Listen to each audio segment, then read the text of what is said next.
नमस्ते, मैं सौमित्र आनंद। सन्मार्ग द्वारा प्रत्येक वर्ष राम अवतार गुप्त हिंदी परीक्षा का आयोजन किया जाता है। यह आयोजन विद्यार्थियों के लिए किया जाता है ताकि विद्यार्थी हिंदी की परीक्षा में बेहतर कर सके। इस वर्ष भी 21 दिसंबर 2019 को सन्मार्ग पत्र में आर्यन्स स्कूल की वरिष्ठ हिंदी शिक्षिका सुषमा राय पटेल ने अपना सुझाव प्रश्न पत्र दिया था, जिसे 21 दिसंबर को प्रकाशित भी किया गया और जिसका मार्किंग स्कीम मैं आप सबके सामने प्रस्तुत कर रहा हूं। मैं कलकत्ता के प्रतिष्ठित विद्यालय द हेरिटेज स्कूल का हिंदी शिक्षक हूं। तो आइए शुरू करते हैं मार्किंग स्कीम।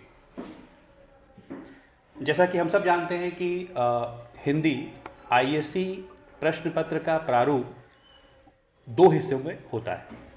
100 नंबर का प्रश्न है, 50 नंबर व्याकरण के लिए और 50 नंबर साहित्य के लिए। 50 नंबर के व्याकरण में 20 नंबर निबंध के लिए प्रस्तावित होते हैं, 20 नंबर अपठित गद्यांश जिसमें 5 प्रश्न होते हैं 4 नंबर करके, 4 × 5 20। इसके अलावा 5 नंबर मुहावरों से वाक्य बनाने के लिए और 5 नंबर वाक्य शुद्धिकरण के लिए। इसके बाद हम लिटरेचर की बात करें, साहित्य की बात करें, तो वहाँ भी 50 नंबर ही प्रस्तावित होते हैं, जिसमें 4 पुस्तकें हैं जो काउंसिल हमें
लिखें। जब भी आप विषय वस्तु या कंटेंट के अनुच्छेद को अलग अलग उप अनुच्छेदों में विभाजित करें, सब पैराग्राफ बनाएं, तो ध्यान रखें कि उन पैराग्राफ्स में एक जुड़ाव हो।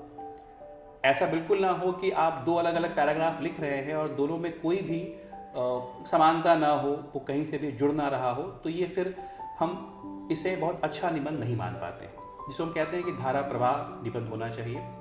उसके अलावा ध्यान रखिएगा कि विषय वस्तु में आप एक उद्धरण का प्रयोग ज़रूर करें, चाहे वो कविता हो, चाहे किसी की कही हुई बहुत अच्छी पंक्ति हो, उक्ति हो, तो इन बातों का ध्यान रखें। और कुल मिलाकर निबंध 400 शब्दों का होना ज़रूरी है। और इसको यदि मैं पृष्ठों के माध्यम से कहूँ तो 3 पृष्ठों का निबंध लिखना अनिवार्य है। कुछ बच्चे कहते हैं कि उनकी हैंड राइटिंग, उनकी लिखावट बहुत छोटी है, बहुत महीन है, तब आप ध्यान रखें कि किसी भी तरह पृष्ठ संख्या जो है वो 2.5-2 पेज तक जाए, जो बहुत छोटा लिखते हैं। कुल मिलाकर 400 शब्दों का निबंध होना चाहिए। और निबंध लिखते वक्त ध्यान रखें कि उसमें तात्कालिक जो विषय हैं, जो आज के संदर्भ से जुड़ते हैं, उनका समावेश जरूर करें। केवल कहानी लेखन के संदर्भ में बता दूं मैं, जब भी आप कहानी लिखते हैं कि इस वाक्य से कहानी शुरू हो या इस वाक्य से कहानी खत्म हो, तो वहाँ ध्यान रखें कि उसी वाक्य से कहानी शुरू या अंत होनी चाहिए जो प्रश्न में दिया गया है, अन्यथा उसके लिए आपके नंबर काटे जाते हैं। अब मैं बात करूं कि अंक कहाँ आप खोते हैं, तो बच्चों वर्तनी अशुद्धियों पर आपके अंक कटते हैं। तो हम ध्यान रखें कि हम शुद्ध लिखने की कोशिश करें। और जैसा कि मैंने कहा कि शीर्षक जरूरी है और उद्धरण जरूरी है। अगर आप एक अच्छा निबंध लिखते हैं और उसमें तमाम उन बातों का ध्यान रखते हैं जो मैंने कहा, तो आपको आईएससी काउंसिल की तरफ से 20 में 20 अंक दिए जाते हैं, यानी कि पूरे के पूरे अंक मिलने की संभावना है। अब हम बात करते हैं अपने दूसरे प्रश्न पर। दूसरा प्रश्न है अपठित गद्यांश, यानी आपके पास एक अपठित होगा जो प्रश्न पत्र में होगा, जिसकी शब्द सीमा लगभग 400 के आसपास होगी। आप ध्यान से पढ़ें और उस पर 5 प्रश्न होंगे। इस बार जो अपठित गद्यांश दिया गया था, आप लोगों ने सन्मार्ग के 21 दिसंबर के पत्र में उसे पढ़ा होगा, तो मैं उसे दोबारा यहाँ नहीं पढ़ूंगा। प्रश्न जो है, जो अपठित गद्यांश था, वो महाराज शिवाजी के जीवन पे था, उनके युद्ध कौशल पर था। और उस पर जो प्रश्न बनाए गए थे, देखिए किस तरह के प्रश्न बनाए गए थे। पहला प्रश्न था कि दरवाजा खटखटाने वाला युवक कौन था, उसकी दशा उस समय कैसी थी। और संभावित उत्तर क्या लिखा गया है कि दरवाजा खटखटाने वाला एक 20-21 साल का आत्मविश्वास से भरा युवक था। वर्षा में भीगने के कारण वह और उसका घोड़ा दोनों थके हुए थे। उसके कपड़े भी भीग चुके थे। वेशभूषा और लटकती हुई तलवार से वह कोई सिपाही जान पड़ता था। वह युवक कोई और नहीं, शिवाजी महाराज थे। तो बच्चों ध्यान रखिएगा कि 4 नंबर का प्रश्न था, इसमें 2 प्रश्न हैं, तो इसे आप 2+2 में आप विभाजित कर सकते हैं। और प्रश्नों के उत्तर लिखते वक्त उसे थोड़ा सा विस्तार दें, बिल्कुल टू द पॉइंट हम जो कहते हैं, बिंदुओं में उत्तर देना, उससे बचें। अपने उत्तर को थोड़ा सा विस्तार देने की कोशिश करें। मैं लिखने को लिख सकता था कि दरवाजे पर शिवाजी खड़े थे, तो हमने वैसा नहीं लिखा, हमने उसको थोड़ा सा विस्तार दिया जो अपठित गद्यांश में जिसकी गुंजाइश है। दूसरा प्रश्न था आपके सजेशन पत्र के हिसाब से, शिवाजी को किसने कब और क्या सलाह दी थी, बतलाएं। तो आप यहां देख रहे हैं किसने कब और क्या सलाह दी थी। तो इस प्रश्न के 3 हिस्से हैं। यहां पर अंक दिया है 4, ठोस 4 अंक, लेकिन आप ध्यान रखिएगा इसके भी सब डिवीजन होंगे, इसके भी बंटवारे होंगे, जो उसको आपको ध्यान में रखना है। अब अगर मैं कहूं कि किसने कब, तो किसने के लिए आधा अंक, कब के लिए आधा अंक, और क्या सलाह दी इसके लिए 3 अंक। तो half plus half plus 3, 4 number. तो ये आपको अनुमान लगा लेना होगा प्रश्न पत्र पढ़ते हुए। उत्तर क्या है? शिवाजी को किसान की पत्नी ने उस समय सलाह दी जब वो केले के पत्तल पर कड़ी भात खा रहे थे। स्त्री ने जब भात पर कड़ी परोसी तो पत्ते पर बहने लगी। युवक उसे एक ओर से रोकता तो वह दूसरे ओर से बहने लगती। युवक को समझ में नहीं आ रहा था कि वह कड़ी को रोकने के लिए क्या करे। युवक की परेशानी का हल बताते हुए किसान की पत्नी ने कहा, भात में कभी कढ़ी आपने नहीं लिया है। कढ़ी लेने से पहले गड्ढा बना लेते हैं ताकि कढ़ी चारों तरफ से बह न जाए। अर्थात स्वराज कायम करने के लिए किला पर कब्जा करना पहली शर्त है। तो ये अपठित का एक आधार था जिसके आधार पर उत्तर लिखा गया है। तीसरा प्रश्न था कि शिवाजी की कोशिशें क्यों बेकार जा रही थी, वे कैसे विजयी होना चाहते हैं। शिवाजी पहले गांव पर तो कब्जा कर लेते थे परंतु किलों पर अपना अधिकार नहीं कर पाते थे। इस कारण सुल्तान के सैनिक अवसर पाकर मारकाट मचाते थे जिससे शिवाजी को पीछे हटना पड़ता था।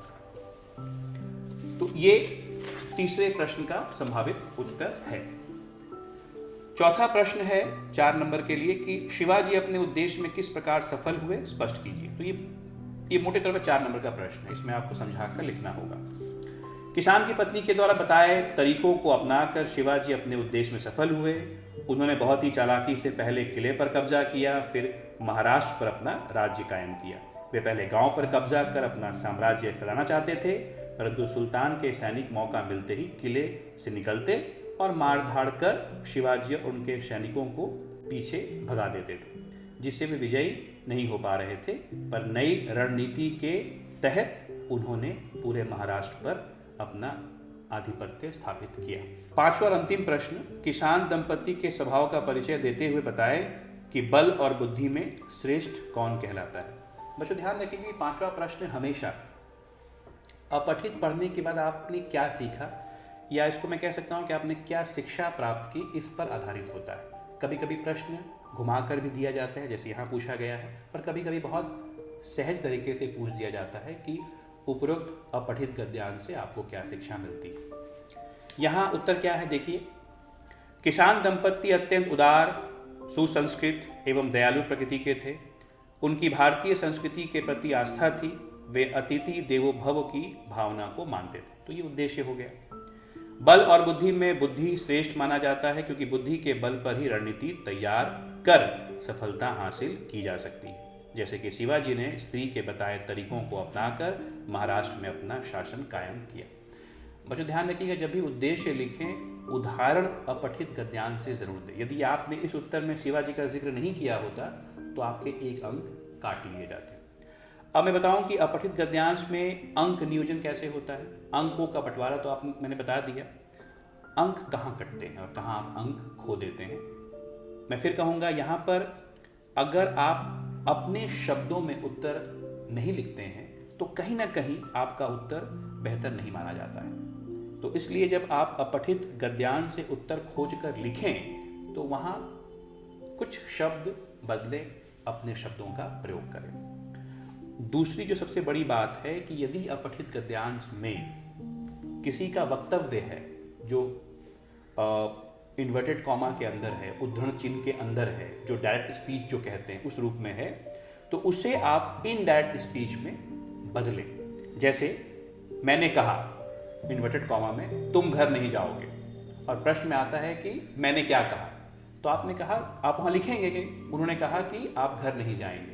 तो इस तरह से उसको पैसिव वॉइस में बदलकर उत्तर लिखने की कोशिश करें क्योंकि ये बहुत ज़रूरी होता है। तो ये आपका रहा दूसरा प्रश्न। अब हम आएंगे तीसरे प्रश्न पे।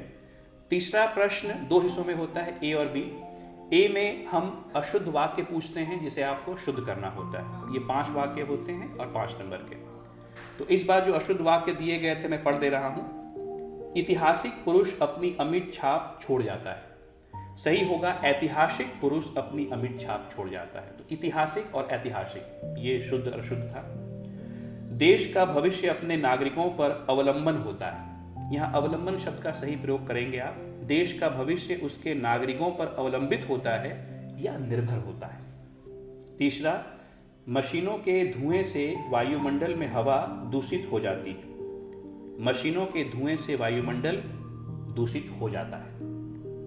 यहाँ पर ये ध्यान रखना है, वायुमंडल में हवा दूषित हो जाती है, ये अनावश्यक प्रयोग हो जा रहा है शब्दों का। वायुमंडल दूषित हो जाता है और यहाँ हो जाती शब्द का इस्तेमाल किया गया था जो स्त्रीलिंग है, जबकि सही होगा पुल्लिंग के रूप में। उसके बाद चौथा था वह रोटी और पानी पी कर गया। सही है, वह रोटी खाकर और पानी पी कर गया। पांचवा था देखिए शोर मत करो। उत्तर होगा देखिए शोर मत कीजिए। यहां सम्मान सूचक वाक्य होना चाहिए। तीसरे प्रश्न का जो दूसरा हिस्सा है जो बी के रूप में आता है, वहां आप 5 मुहावरे दिए जाते हैं। और बच्चों ध्यान रखिएगा, कई बार आप मुहावरों के अर्थ लिखते हैं फिर वाक्य बनाते हैं, क्योंकि प्रश्न होता है कि इन मुहावरों से वाक्य बनाइए। प्रश्न में कहीं भी लिखा नहीं गया है कि मुहावरों के अर्थ लिखते हुए वाक्य बनाइए। प्रश्न पूछा जाता है कि निम्नलिखित मुहावरों का अर्थ स्पष्ट करने के लिए वाक्यों में प्रयोग कीजिए, यानी आपको वाक्य बनाने और वहां मुहावरों का अर्थ आप स्पष्ट करते। तो इस बार 5 मुहावरे थे।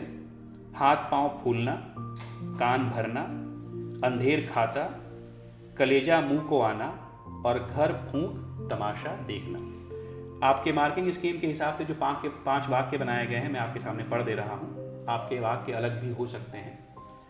हाथ पांव फूलना, अचानक मेहमानों के आ जाने से लड़की के माता पिता के हाथ पांव फूलने लगे।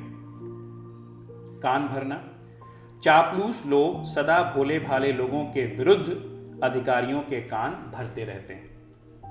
अंधेर खाता, आजकल भ्रष्टाचार इतना फैला हुआ है कि हर तरफ अंधेर खाता ही देखने को मिलता है। चौथा, कलेजा मुंह को आना, विधवा ब्राह्मणी के इकलौते बेटे की दर्दनाक घटना सुनकर कलेजा मुंह को आ गया। और 5वां और अंतिम मुहावरा है इस प्रश्न पत्र में, घर फूंक तमाशा देखना। दहेज के लिए प्रताड़ित बहू ससुराल वालों से बदला लेने के लिए आज घर फूंक कर तमाशा देख रही। तो ये व्याकरण के 50 अंक थे आपके सामने, जो प्रश्न के रूप में मैंने पढ़े और उसका संभावित उत्तर भी मैंने आपके सामने पढ़ा। अब हम बात करेंगे लिटरेचर का, वह भी 50 अंक का है। प्रश्न पत्र में सेक्शन बी के नाम से ये आपको मिलता है। यहाँ पहला प्रश्न जो है वह गद्य संकलन पुस्तिका से होगा और पहला प्रश्न ही पंक्तियों पर आधारित है, जो इस बार दासी कहानी से दिया गया है। उसके प्रश्न हैं। पहला प्रश्न है, किस बात पर वक्ता को विश्वास नहीं होता और क्यों? संभावित उत्तर है, जब नियाल्तगिन ने वक्ता बलराज से कहा कि वह अपने सैनिक सहित बनारस शहर घूमना चाहता है, तब उसकी धूर्त चाल को बलराज समझ जाता है और उसे नियाल्तगिन की बातों पर विश्वास नहीं होता है। दूसरा प्रश्न था कि नियाल्तगिन कौन था, वह भारत क्यों आया था और उसने यहाँ आकर क्या किया? उत्तर है, नियाल्तगिन महमूद सुल्तान का एक सैनिक है जिसे लूट मार करने के लिए सुल्तान ने पंजाब से बेदखल कर दिया है और वो बनारस शहर आया है लूटपाट करने के उद्देश्य से। और बहुत बर्बरपूर्ण तरीके से वो लूटपाट करता है और वो जो भी संपत्ति लूटता है उसे लगान के तौर पर सुल्तान को नहीं भेजता है, उसका निर्णय वो स्वयं लेता है, जिसके कारण सुल्तान उससे काफी खफा है। तीसरा प्रश्न है, बलराज या तिलक की चारित्रिक विशेषताओं पर प्रकाश डालिए, उनका संक्षिप्त परिचय दीजिए। तो बच्चों प्रश्न में हमेशा कोई एक आएगा। यहाँ पर चूंकि ये अभ्यास के लिए है तो 2 दे दिया गया है, बलराज या तिलक, आप कोई एक लिखेंगे। यहाँ जैसे बलराज के बारे में कहूँ तो बलराज सुल्तान के दरबार का एक हिंदू मंत्री है जो बहुत विश्वास पात्र है और जिसने अपनी बुद्धि के बल से यवनों के बीच अपनी एक साख बना ली है। लेकिन एक तरह से देखा जाए तो वह अपने देश भारत से गद्दारी भी करता है और यवनों को भारत की गुप्त सूचनाएं भी देता है। लेकिन उसकी बुद्धि काफ़ी तेज है। उसकी बहन है इरावती, जो मुल्तान के युद्ध में बंदी बना ली गई है और कहीं ना कहीं ये पीड़ा उसके अंदर है। दूसरा यहाँ चूंकि पूछा गया है बलराज के बारे में, तो बलराज इस दासी कहानी का नायक है। इरावती का वो मंगेतर है, बहुत बलशाली है, जाट कुमार है, वो जाटों का राजा है और वो सुल्तान की सेना में था। लेकिन जिहून के किनारे जो युद्ध लड़ा गया जहाँ पर सुल्तान हार गए तो बलराज को सेना से बाहर निकाल दिया गया और भारत आ जाता है। यहाँ उसकी मुलाकात इरावती से होती है और उसका जो प्रेम है इरावती के प्रति वो दिखता है।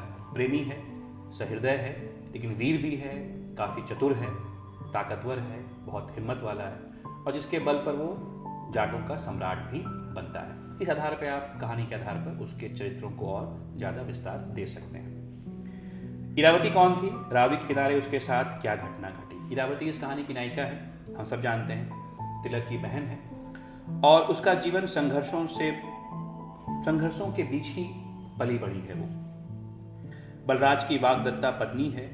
बलराज पैसा कमाने के लिए तुर्क देश के सैनिकों में शामिल हो जाता है। उधर इरावती अपने अस्तित्व की रक्षा न कर सकी, अब वह एक कृत दासी है। इरावती स्पष्टवादी है, वह स्वार्थी नहीं है। रावी के किनारे शयन कक्ष में अहमद विश्राम कर रहा होता है और चूंकि वह नशे में है इसलिए वह इरावती के साथ अभद्रता करता है और तब फिरोजा जो नियालतगिन की प्रेमिका है वह इरावती की रक्षा करती है। तो बच्चों ध्यान दीजिएगा, इस कहानी के माध्यम से हिंदू और मुसलमानों के बीच का जो एक प्रेम है, जो एक सौहार्द है, उसे भी दिखाने की कोशिश की गई है, जो आज के इस माहौल में बहुत ज़रूरी है जहाँ हम दो धर्मों को बांटने की बात कर रहे हैं। और इस कहानी में प्रसाद ने बड़ी ही खूबसूरती से दिखाया है कि यहाँ धर्म बहुत महत्वपूर्ण नहीं है, यहाँ व्यक्ति महत्वपूर्ण है और व्यक्ति के विचार क्या है वो महत्वपूर्ण है। तो हम ये कह सकते हैं कि व्यक्ति अच्छा होता है या बुरा होता है, धर्म के आधार पर, जाति के आधार पर, भाषा के आधार पर हम किसी व्यक्ति का मूल्यांकन करने से बचें। तो ये पंक्तियों पर आधारित प्रश्न था बच्चों। उसके बाद दो विस्तृत उत्तरीय प्रश्न हैं। पहला प्रश्न है, गौरी कहानी की मुख्य पात्र ने अंततः क्या निर्णय लिया और क्यों? प्रस्तुत कहानी के माध्यम से लेखक ने पाठकों को क्या समझाने का प्रयास किया है? कहानी का उद्देश्य स्पष्ट कीजिए। तो बच्चों गौरी कहानी सुभद्रा कुमारी चौहान की कहानी है, आप सबने पढ़ी है। यहाँ पर गौरी ने अंततः क्या निर्णय लिया? उसने निर्णय लिया कि वो सीताराम के घर जाएगी और उनके दो बच्चों का जो अनाथ है उनका देखभाल करेगी। और इसे आप पूरे कहानी के संदर्भ में एक तरह से देखा जाए तो पूरी कहानी का जो सारांश है उसे आप अपने शब्दों में प्रश्न के आधार पर ढालकर लिखेंगे। और यहाँ जो बहुत ज़रूरी चीज़ मैं बताऊँगा आपको, क्योंकि उत्तर आप बेहतर लिखेंगे, पूरी कहानी आपने पढ़ी है, उस पूरी कहानी का जिक्र यहाँ करना मैं ज़रूरी नहीं समझता हूँ। उत्तर कैसे लिखें ये ज़रूरी है। तो आप जब उत्तर लिख रहे हों बच्चों और जब पूरी कहानी लिख रहे हों तो ध्यान रखें कि वहाँ पर अनुच्छेद जो है वो बांटें, कम से कम 3 अनुच्छेद में उत्तर होना चाहिए। और उत्तर लिखते वक्त कहानी से उद्धरण का प्रयोग ज़रूर करें। 12.5 नंबर में 2 नंबर उद्धरण का प्रयोग करने के लिए आपको मिलता है। यानी आपने बहुत अच्छा उत्तर लिखा और आपने उद्धरण का प्रयोग नहीं किया तो आपको 10.5 में नंबर दिए जाएंगे, 2 नंबर आपके ऐसे ही कट जाएंगे। तो इन बातों का ध्यान रखें। ये कविताओं में भी लागू होगा और ये नाटक या उपन्यास वाले प्रश्नों पर भी इसका असर पड़ता है। गद्य संकलन से तीसरा अंतिम प्रश्न जो सजेशन में दिया गया है, संस्कृति ऐसी चीज है जिसे लक्षणों से तो हम जान सकते हैं किंतु उसकी परिभाषा नहीं दे सकते। कथन के आधार पर पाठ का विश्लेषण कीजिए। तो बच्चों ये पूरा पाठ है, ये रामधारी सिंह दिनकर का निबंध है, संस्कृति क्या है उस पर आधारित है। और इस पूरे निबंध में संस्कृति और सभ्यता के अंतर क्या हैं, उनका संबंध क्या है, यही इस पाठ का विश्लेषण है। जिसकी शुरुआत ही हम करते हैं कि संस्कृति वह चीज़ है जो हम में व्याप्त है और सभ्यता वह चीज़ है जो हमारे पास है। तो पूरे पाठ में अलग अलग अनुच्छेद में संस्कृति और सभ्यता के बारे में बताया गया है।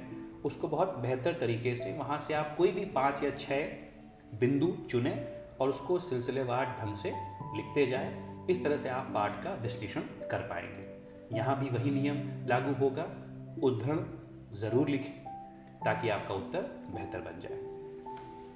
अब हम बात करते हैं कविता से। कविता की पुस्तक का नाम है काव्य मंजरी। इसमें भी जो पहला प्रश्न है वो कबीर की साखियाँ हैं और उस पर 4 प्रश्न हैं। पहला प्रश्न है, सद्गुरु से मिलने के पहले कबीर जी किस मार्ग पर चल रहे थे और क्यों? और यहाँ उत्तर है कि सद्गुरु से मिलने से पहले कबीरदास जी लोक मत और वेद परंपरा के मार्ग पर भटक रहे थे, क्योंकि उस समय तक उनकी मुलाकात गुरु से नहीं हुई थी। दूसरा प्रश्न है, साखी से क्या अभिप्राय है? साखी का मुख्य उद्देश्य स्पष्ट कीजिए।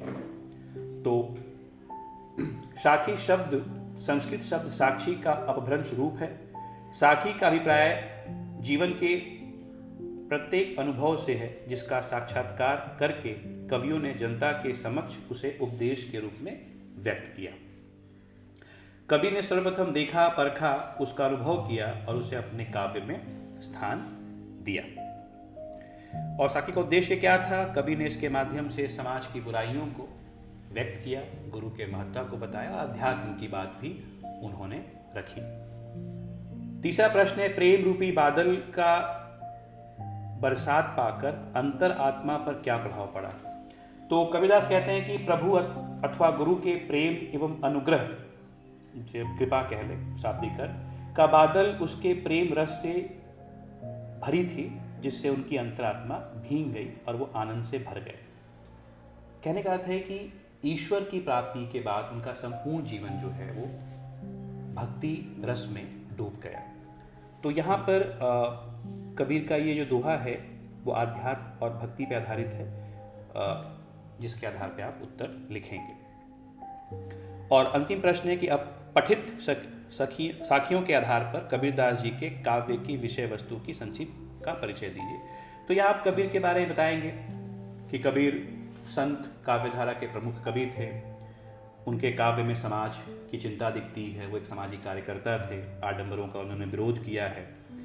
कबीर के भाव पक्ष में गुरु की महत्ता है, समाज के बनावट पर वो बात करते हैं, आडंबर पर वो बात करते हैं, हिंदू मुसलमान एकता पर बात करते हैं, और वो ईश्वर के निर्गुण रूप को अपनी कविताओं में, अपने दोहों रचनाओं के माध्यम से पाठकों के सामने रखते हैं। तो इन सारी बातों को आप सजाकर लिखेंगे। अच्छा बच्चों, ध्यान रखिएगा, जब आप पंक्तियों पर आधारित प्रश्न का उत्तर लिख रहे हैं तो वहाँ पर उद्धरण आप नहीं भी देंगे तब भी उत्तर आपका पूर्ण माना जाएगा। लेकिन तब भी यदि आप उद्धरण का प्रयोग कर देते हैं तो आपका उत्तर और ज़्यादा बेहतर माना जाता है। कविताओं में जो दूसरा प्रश्न है वो है, अंधेरे का दीपक कविता के आधार पर हरिवंश राय बच्चन की काव्यगत विशेषता बताइए। और बच्चों यहाँ पर ध्यान रखिएगा, जब भी आप अंधेरे का दीपक कविता का उत्तर लिख रहे हैं, जहाँ बताएंगे कि विध्वंस के बाद, विनाश के बाद निर्माण होता है, और कवि इस बात की हर बार इस बात पर वो जोर देते हैं, ये समझाएंगे आप, पूरी कविता का सारांश आप अपने शब्दों में लिखेंगे। पर यहाँ इस बात पे ध्यान रखिएगा बच्चों कि खासकर इस कविता के उत्तर में हरिवंश राय बच्चन के निजी जीवन के अनुभवों को लिखना जरूरी है। वहाँ पे बताएंगे कि अपनी पत्नी यामा की मृत्यु के बाद कवि जिस वेदना और जिस कष्ट में रह रहे थे, और तब वहाँ से वो उनके जीवन में एक और स्त्री का प्रवेश होता है, तेजी बच्चन, और किस तरह से कवि फिर साहित्य की तरफ, फिर कविताओं की तरफ बढ़ता है। ये कविता में ये जो उनका जो निजी अर्थ है, उनका जो निजी अनुभव है, इसका जिक्र एक पैराग्राफ में ज़रूर कर दीजिएगा, इससे उत्तर बेहतर बनता है।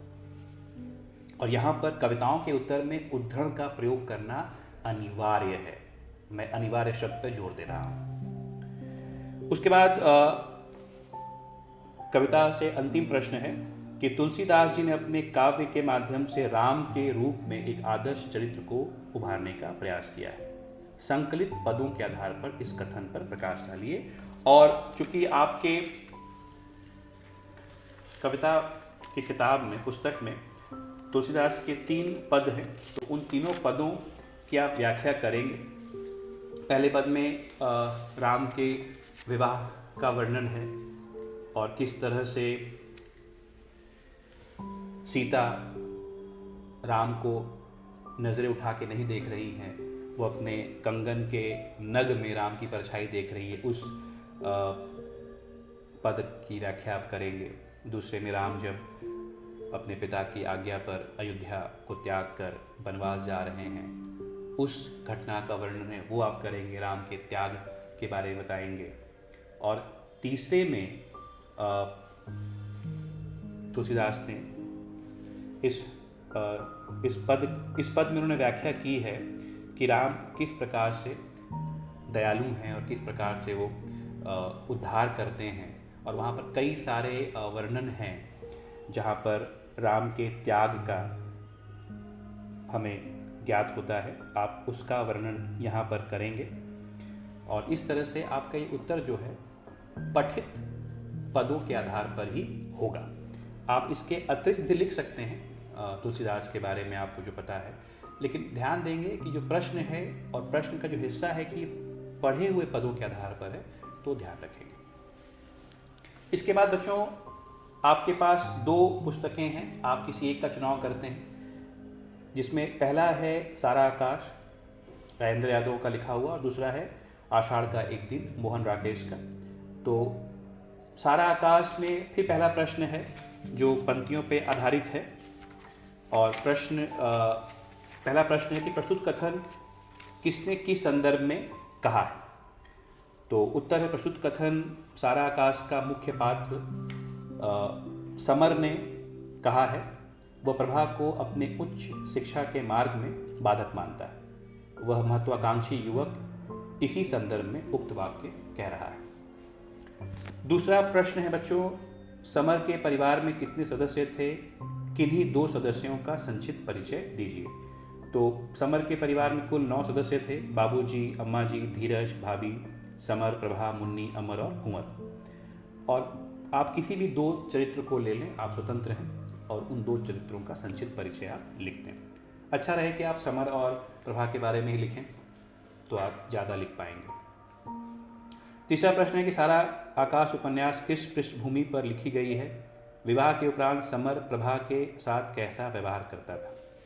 तो पूरा उपन्यास जो एक निम्न मध्यवर्गीय संयुक्त परिवार की कथा पर आधारित है और समर एक कल्पनाशील, भावुक, संवेदनशील और महत्वाकांक्षी युवक है और विवाह के बाद वह अपनी पत्नी को अपनी प्रगति में बाधक मानता है, जो उपन्यास के आरंभ में हम देखते हैं, और बहुत ही अन्यायपूर्ण व्यवहार करता है। कई बार वो उसे ऊंची आवाज़ में जवाब देता है। एक प्रसंग है जहाँ पर वो अपनी पत्नी पे हाथ भी उठा देता है। तो इन सारी घटनाओं का वर्णन करेंगे। खाना खाते वक्त चूँकि भाभी ने नमक ज़्यादा डाल दिया था और उसे लगता है कि प्रभा ने ऐसा किया है और पूरी थाली जो फेंक कर वहाँ चला जाता है, तो इन घटनाओं का वर्णन कर सकते हैं। और अंतिम प्रश्न है पंक्तियों पर आधारित प्रश्न पर कि समर को कब अनुभव हुआ कि वह प्रभा के साथ गलत कर रहा है। उपन्यास में प्रभा की क्या भूमिका है, उल्लेख कीजिए।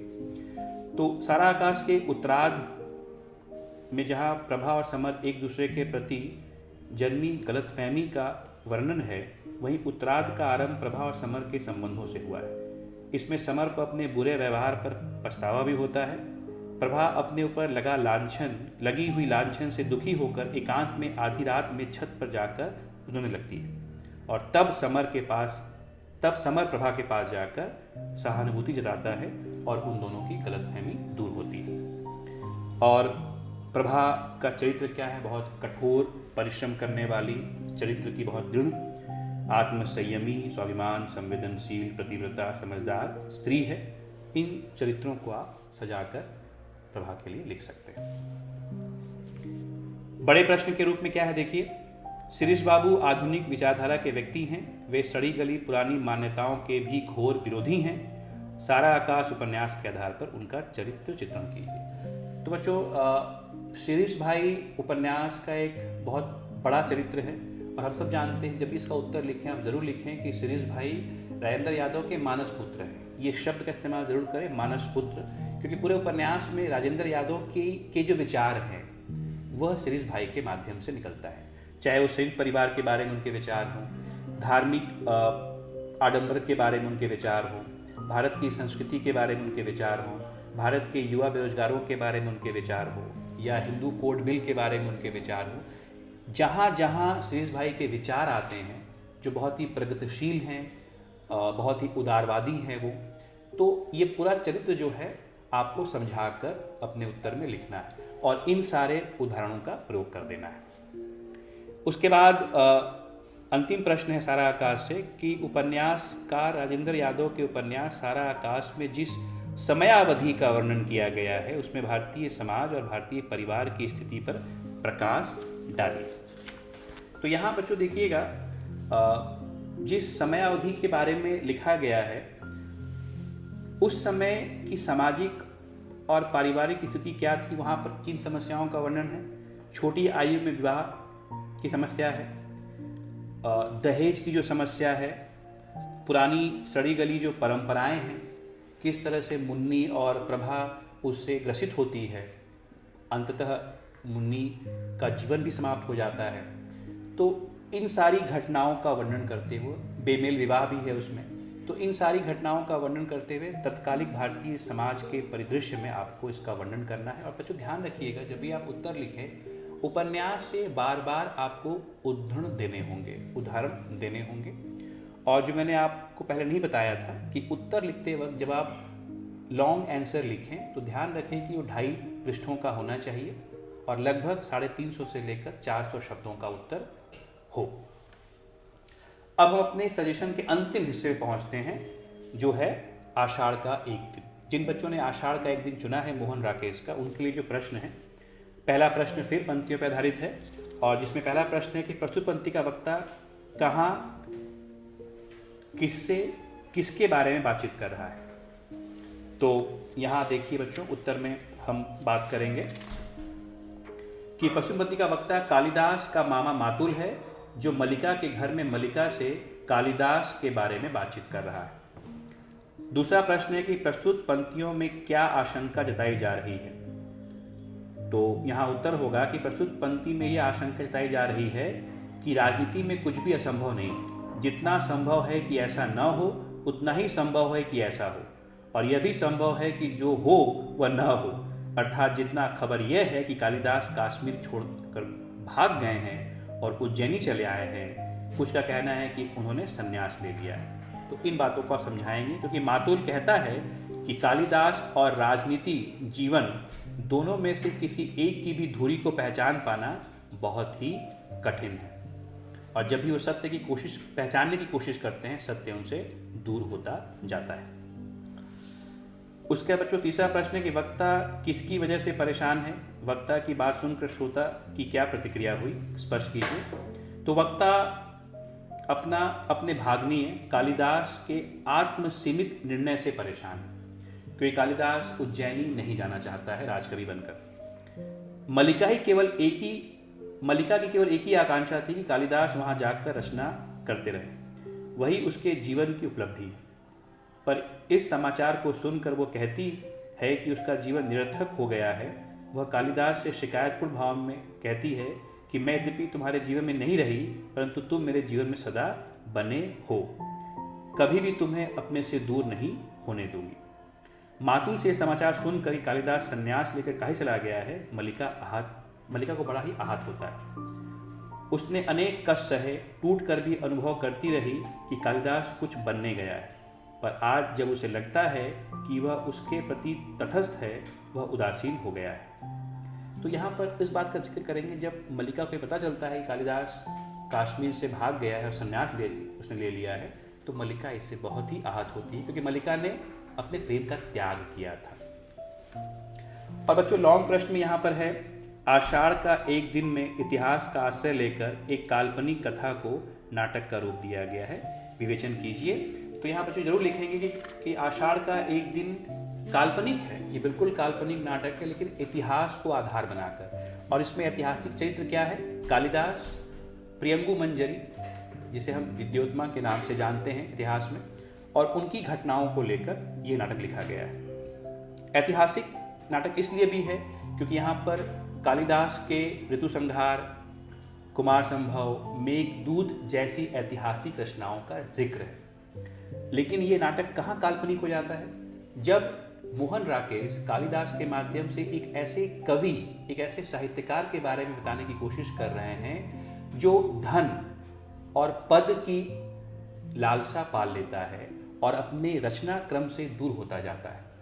राज सत्ता का मोह उसे साहित्य से दूर ले जाता है, जन से दूर ले जाता है, और अंततः वह ऐसी स्थिति में पहुंच जाता है जहां वो साहित्य रच नहीं पाता है, और अंततः हम जानते हैं उसे भागना पड़ता है, पलायन करना पड़ता है, और अंततः हम इस नाटक में कालिदास को नायक के रूप में तो नहीं देख पाते हैं। तो यह एक काल्पनिक हिस्सा है इस नाटक का, जो मोहन राकेश ने अपने उद्देश्य को स्पष्ट करने के लिए लिखा है। यहाँ ध्यान रखेंगे बच्चों कि ये पूरा का पूरा नाटक के केंद्र में अगर कोई मुख्य चरित्र है तो वह है मल्लिका। और अंतिम प्रश्न है बच्चों कि आषाढ़ का एक दिन नाटक के आधार पर मातुल या प्रियंगु मंजरी का चरित्र चित्रण करें। मैं फिर कहूँगा कि कोई एक आएगा प्रश्न में, तो यहाँ अगर हम प्रियंगु मंजरी के बारे में बात करें तो प्रियंगु मंजरी नाटक के दूसरे अंक में आती है। वो कालिदास की पत्नी है, राजकुमारी है गुप्त साम्राज्य की।